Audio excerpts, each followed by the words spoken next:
One.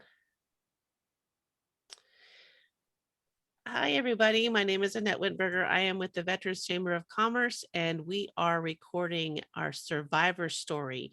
Today, we have Laura Colbert on, and I'm just really grateful to have people with such strength to come on and share stories like this. So, welcome, Laura. Thank you so much. Please tell us about your survivor story. Well, thank you for having me.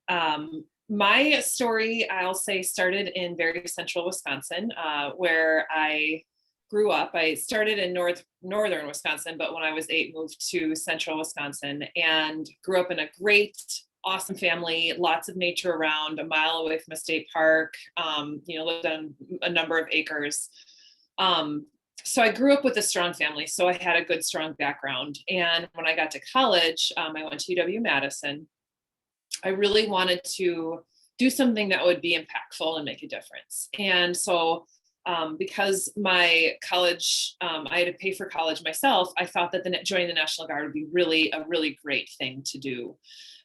It was a great way to stay in shape, a great way to give back to my country, a great way to pay for college, and I love adventure, so it was gonna hopefully offer some adventure. And it was 6 months before September 11th happened, so we had no idea that there was gonna be any sort of war in the future. I thought peacekeeping missions, and like I said, just essentially giving back as much as I could. Well, then 6 months later, September 11th happened, and we started gearing up to go to war. And we ended up getting deployed to Baghdad, Iraq. And I was a military police officer. So my primary job was to either pull security within police stations or train those Iraqi police officers that we were inhabiting their police stations. We also did some escort missions where we helped escort UN personnel, diplomats from the United States. We were the ground escort for some senators. If Colin Powell had decided to go on the ground, we would be his escort. So it was a pretty prestigious job and offered us a chance to see some of the more beautiful sides of Baghdad as opposed to some of the rougher sides. Our specific police station was called El Shab, and it was right on the northeastern corner of Baghdad, right next to Sadr City, or a slumish area that was very pro-Saddam. So we were getting attacked often. And in fact, our police station was completely destroyed by a car bomb, October 27th of 2003. And I consider that kind of the turning point of the war. We were deployed for 16 months, and we were in Baghdad itself for over a year. So it was a pretty long time. We saw a vast difference from when we first got there to when we first left. So again, when we first got there, it was lots of people were excited for us to be there. It was more of a liberation of the Iraqis. And then by the time we left, we were definitely seen more as an occupying force, and they did not want us there. Their citizens were dying exponentially. Our soldiers were dying exponentially. We acquired well over 20 Purple Hearts in our unit, and we had the first female KIA in the history of the National Guard. And she died. She was a gunner, and she died going down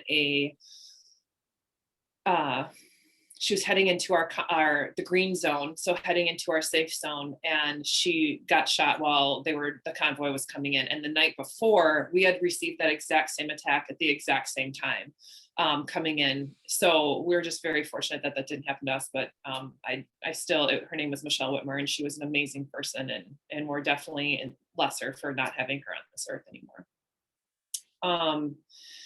So I came back after war and I actually got deployed in the middle of my junior year of college. So I had to resume college again. And that was a really hard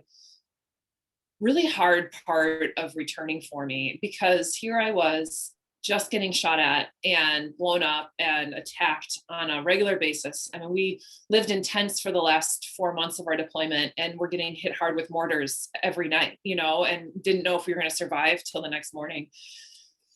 And so then I was going to college with these college kids who were a year or two younger than me, and I couldn't relate to them and they couldn't relate to me. So I started giving presentations about my experience. And actually, while I was deployed, I journaled every day. And so eventually, in not just a few years ago in 2019, I took those journals and wrote a book. So it's called Sirens: How to Pee Standing Up, about my experience, because I think that the more that we can share about what war was like for us and create that awareness in a society that really is so disengaged from our current wars, the more therapeutic it is for us, but the more also it's going to help them to understand what we're going through. So I started giving presentations back in '04 and '05, and those have continued. I've given over 100 presentations about my experience. So that's mostly what this book is: a chronological depiction of my time at war, and highlighting some of those scarier stories and things that would, pique an audience's interest. And then it talks about my post-traumatic stress. About a year after we got home, I was at sergeant school and was doing fine until we started a simulated war scenario where I was getting, shot at. We were wearing miles gear, which is like laser tag for civilians watching this.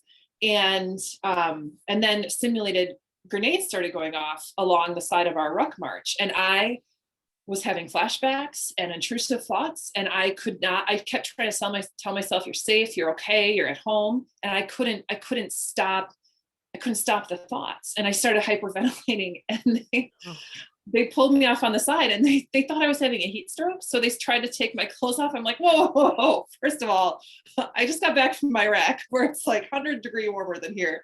And second of all, like this is more here, not the rest of my body. Like I need to figure out what's going on in my head. So I took a few hours off, regained my composure, went back, and ended up graduating from sergeant school, top of my class. There's 3 of us that were the leads, which was awesome. But from that point on, I started having more breakdowns and more panic attacks. And it came to a point where I was like, whoa, even though I'm mentally strong, I came from a strong family, strong background, I don't think that I can get through this by myself. It was this crazy realization that was a little defeating, and like, doesn't the Army teach you to be strong? And how can I ask for help when I'm so trained to deal with stuff on my own? And so finally I called up my older brother, who also was deployed the same time I was, except for he was in Ramadi, Iraq, which is 60 miles west of Baghdad. And he was living in Madison at the time too. And so I said, Joe, you got to pick me up. I parked outside the zoo because I couldn't drive anymore. And I was like, just bawling in my car. I couldn't see through the tears in my eyes. And he took me, 5 miles to the VA hospital. And I got in right away and got to see somebody. And she was the most amazing therapist and got me through some of the hardest times of my life.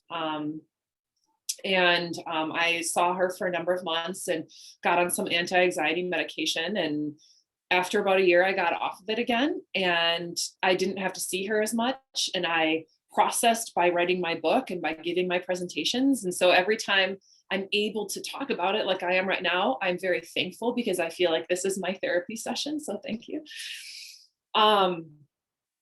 And, there's been some rough times since then. I was building a fence with my husband, and he did the nail gun. And I was like, whoa, I don't know if I can handle this right now. And he did it again. And I just started bawling. And that's how it manifests itself in me. I don't get angry. I don't need to go drink alcohol or do anything like that. I just get teary eyed and get very, like my chest closes in, and I just get really anxious and sad inside. And I could go on and on, like 50 more stories about how post-traumatic stress has presented itself since my return home, and then, how I've overcome them. And I say that it's this elusive thing. You never really know when it's going to happen. And so you just have to be prepared. But also I feel like the longer my life has gone on, the more tools I have for that. So I'm thankful for that as well. So that's my survival story right now.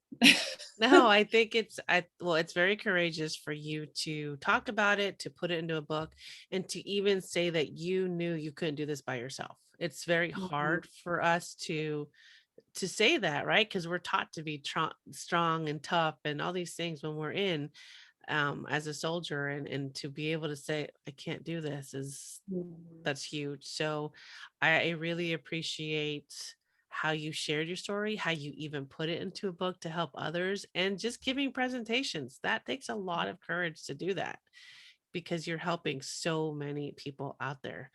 Um, so I thank you for being here. I thank you for sharing, and I can't wait to see what else you do next. Oh, thanks. You're welcome.